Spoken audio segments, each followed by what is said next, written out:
Unfiltered. And as per, we have a wonderful conversationalist who's going to be joining me on the line.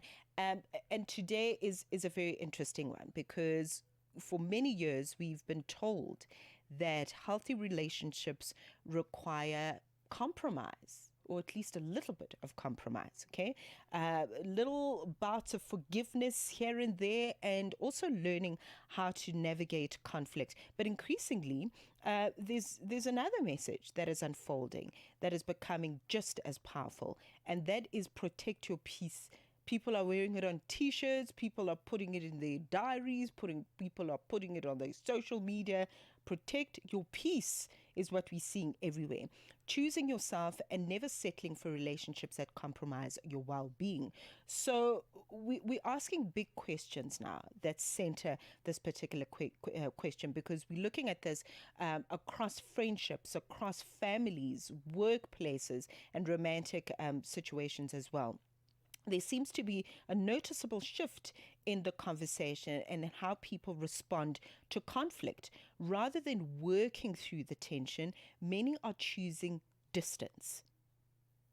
Sometimes it's called setting boundaries. Sometimes it's seen as self-preservation. Other times it's simply walking away. So what is healthy and what is not? I mean, we're not going to sit here and determine that for you, but we are opening the gates for this conversation, because we're seeing that this generation often is celebrating for refusing to tolerate emotional abuse, manipulation, and toxic relationships. So let's look at the various dynamics and ask this question. I don't know, perhaps it's the question is not when to leave or if we're leaving too quickly. Maybe the question is, are we recognizing the efforts that we're putting into our relationships? I think that is the grand idea behind this. On the line with me, Thobile Tops Mkhwanazi. She's back in her capacity as a conversationalist at Sisterhood Connect, and just a wonderful advocate for this work. Thobile, a pleasure to connect with you. Happy Friday. Yeah, great morning. Always a pleasure. Thank you for having me this Friday morning. We're back for another really intense, tough, important, but really profound conversation. And what I love about our conversations here on a Friday morning is that they're so relevant, right? And they're so relatable. And of course, as you mentioned, I speak as a conversationalist, but also from human experience. Look, I'll be very honest, my sis. I think for me, honestly, this isn't a conversation about whether people should stay or leave relationships, friendships, partnerships. And I know specifically we're talking about the younger generation. I think for me, the conversation here is really about discernment. You know, how do we know when walking away is an act of self-respect? You mentioned self-preservation, preserving our wellness, or is it an avoidance of sitting with discomfort and sitting with challenges, right? And I know that many of us for decades, we've been told that we must always make it work, you know, but it's your friend, but it's your family. At all costs, make it work. Today, the younger people are talking about protecting your peace, right? And what is happening is that I think even when I look at, you know, young ladies that we work with, young ladies in my family, my sisters, younger sisters in their 20s, they are talking about redefining, and they are talking about correcting unhealthy norms. And I think it's important for us to understand that for them, it's, you know, when it comes to blocking and cutting off, it's about not wanting drama in their lives. It's about keeping it clean. It's about immediate. But maybe we also need to look at, why do they cut off? How do they then discern? When do you cut off? Abruptly sometimes. And when is it okay for you to actually sit with the discomfort and resolve? And I think that's a very important conversation to have. Absolutely. I agree with every single thing you've said, especially the last part where it's really about, and discernment. Discernment is actually a good place to start in these conversations, because you've got to determine for oneself, you know, what is acceptable and what is not. And I had a pre-conversation with Pitandoro, in fact, before we started the show. And for him, he was saying it's the nature of the sin. okay, that will determine whether I stop Yes. this relationship altogether or there's something to resolve at the end of the day. But how do we practice this discernment? Because I feel like that is a muscle that needs to be exercised, and Yeah. practice your discernment and know what, because we've now all of a sudden just come through this language of boundaries. But how do Yes. we practice discernment and teach ourselves how to discern, teach ourselves, what treating ourselves and others with dignity is all about, and Ooh. moving and taking steps forward? Yeah, because it is one of those words that we're always throwing out, but it's Right? important to Yeah. really understand what does the word mean. Mean. And I think before we even understand, look, everything is a process. Discernment in itself is a process. Mm-hmm. Things that we understand through time and experience and moments and knowing our worth and knowing what we deserve. Um, and also just understanding that relationships really at the end of the day should be reciprocated, not transactional, but reciprocated. And I think there's a distinction there. And I think it's important, first and foremost, my sis, to understand maybe why do people just abruptly block off or cut off. I was even having a very interesting conversation just this morning with one of my best friend's younger sisters. And she was saying one of her reasons is just lack of respect, and you Yeah. can't cross boundaries. Yeah. And I think a big one for them is just people being inconsistent and giving you mixed signals, almost like when relationships are not reciprocated, are one-sided, or they feel like they're transactional. Sometimes the person is hot, sometimes they're cold. You don't know how they're going to be today. Of course, gossiping, speaking about you behind your back and not practicing loyalty, being disingenuous. Values for me is a big one. And also just emotional drain and abuse, and then manipulation, and also toxic family dynamics. I saw Oprah not so long ago having a show about how just it's a thing now to just cut off family members. And I think for me, it's also important for us to understand that sometimes it doesn't speak to hate, right? It's just about them saying, I'm done explaining myself. My piece is actually very important. I'm curating my space, and you're not welcome in it. But I think what I would say to younger people when it comes to discernment, because ultimately that was the question that you are asking me, is that it's important to protect our peace, 100%. That is beautiful. That is important. Boundaries in many ways are holy. They're very healthy for us. Yeah. But, don't always think that the block button, they call it, is just a tool for every moment and every situation. Yes, it's important to walk away from harmful people and harmful situations, but don't walk away from opportunities to address things. Don't walk away from the ability to resolve. Don't walk away from the ability to repair and forgive, because those are life's principles and you need them for the world. Otherwise, then you're not choosing to grow meaningfully. Yeah. You're not choosing to elevate. So it's important to have a strong heart, but I think it's to have a soft heart rather, and strong standards. But I think you need to be able to be honest with yourself in terms of, why am I really blocking this person? Am I not willing to? How important or significant is this relationship to me? Man, that is so wise. How important is the relationship to you? And that will be able to help you determine, how far you want to take it, how you want to stretch this resolution conflict that you may have with an individual. We continue to unpack this very complex, layered conversation around when to walk away, because now we live qua know your worth, okay? But what does that look like in the context of modern relationships today? We take a break and return.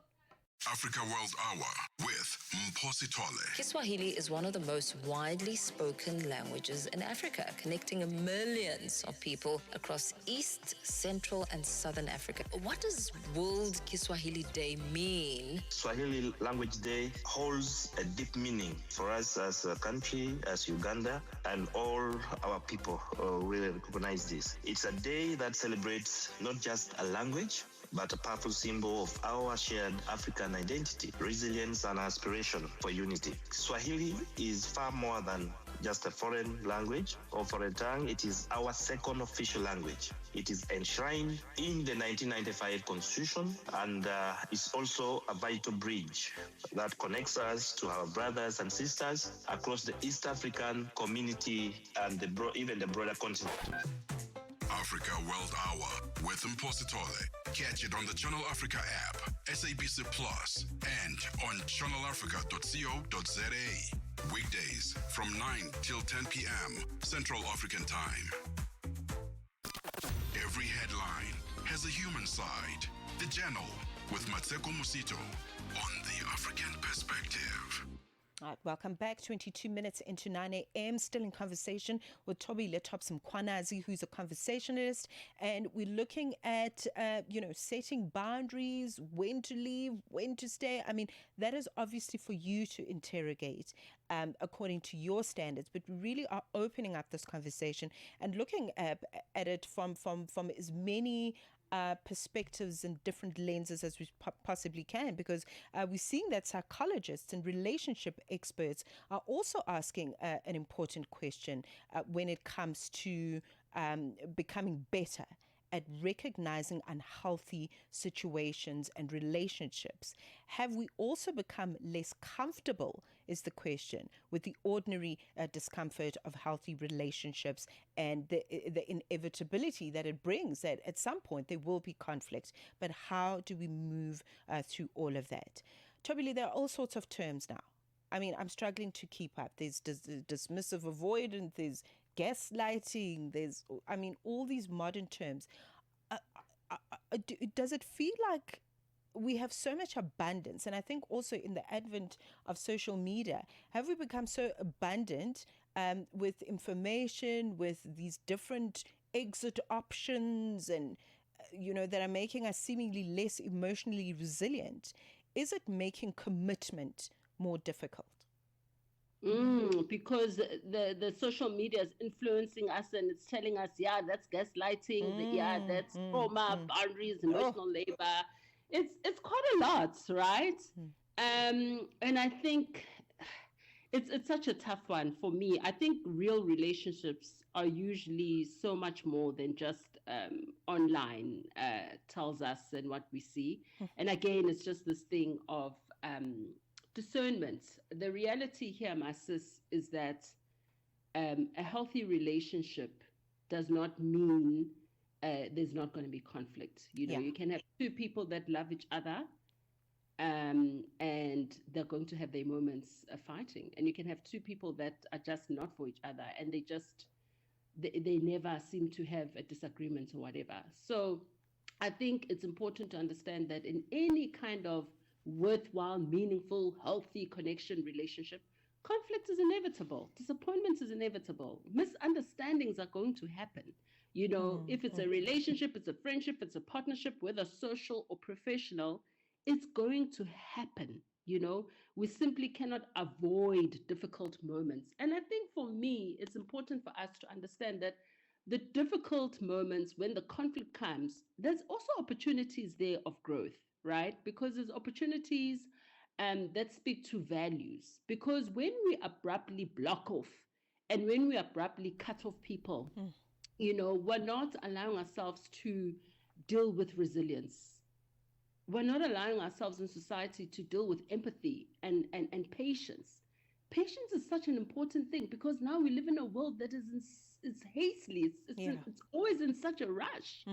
We're not giving ourselves the opportunity to practice forgiveness. We're not in a place where we're allowing ourselves to practice accountability and community and long-term commitments. And unfortunately, long-term commitment also means you're going to have bad moments, low moments, and bad days with people. But of course, it is a discernment thing. 100%. There's something that I've been, thinking about over the last couple of days, with just a series of things that have been happening. And it's the cut off versus demote someone thing, or at least that's the perspective that I look at. Because it's not always practical to cut people off. It doesn't always make sense to completely cut them off. But I will demote you. So I'll make an example. If I have had very friendly interactions with you, buying you ice cream with sprinkles on it, I could demote you and say, okay, well, from now on, I'm not no longer sharing ice cream with you. Now, this is just how we're going to move going forward. Yeah. So Yeah. maybe it's not necessarily that you need to completely cut people off, because that's not always practical. But you can Yeah. demote them and take them off a certain pedestal and put them where they belong. And it's just, I mean, to what point do you live your life cutting off people? Yeah. And blocking people? Then is that a sentiment and a principle and the way in which you're going to show up every time you're not able to address things? I love that perspective, my sis. I love it so much. That yes, we do demote people, and I think that speaks to just understanding in moments and times, through experiences, through our relationships, through the encounters, it is going to take different shapes. It is going to take different forms. Your top three, within a lifetime, within a season, might not necessarily be the top three in the next 10 years. And I think that's okay, because you're human, you're becoming, you're flawed, you are also changing, your threshold is changing. There's certain things that you can tolerate, there's certain things that you can't tolerate. And I just think that's just such a different and a beautiful perspective. And it's such a great reality for so many of us. Right. Knowing where you stand with people is so important. Knowing your place in the relationship and the dynamic is also so incredibly important. But if we are to perhaps leave, a younger listener with a message, because a lot of the time they are, grappling between these ideas of boundaries and putting up emotional walls and, putting the fork knock security around their hearts because they're trying to protect themselves. Absolutely. But yeah, so I mean, what can we share in terms of being able to do that in healthy ways that don't isolate you from other people, because that cannot be healthy as well.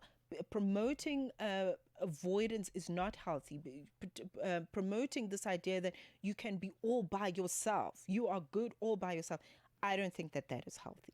It's not healthy, it's not sustainable. And also for me, it almost seems as if you are running away from living life in all of its totality, greatness, complexity, and madness at times. What I would say to them is that you should have the courage to leave what truly feels like is harmful, but also have the courage to repair what you think is still worth saving.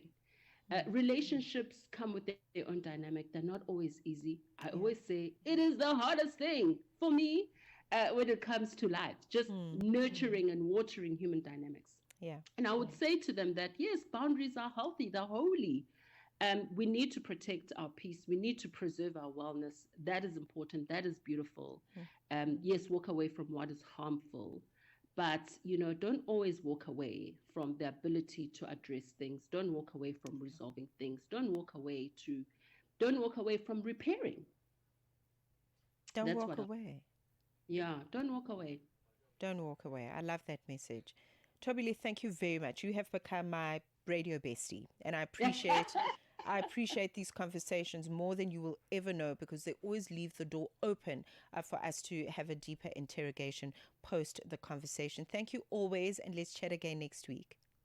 It is always such a great pleasure. Thank you so much, my sis. Take care. Thank you very much. Thobile Tops Mkhwanazi, conversationalist at Sisterhood Connect and an advocate for these wonderful conversations that we have on the show every single Friday. It's 9:30. We say a very good morning to Figilele Ngwati, who's standing by with the latest sports.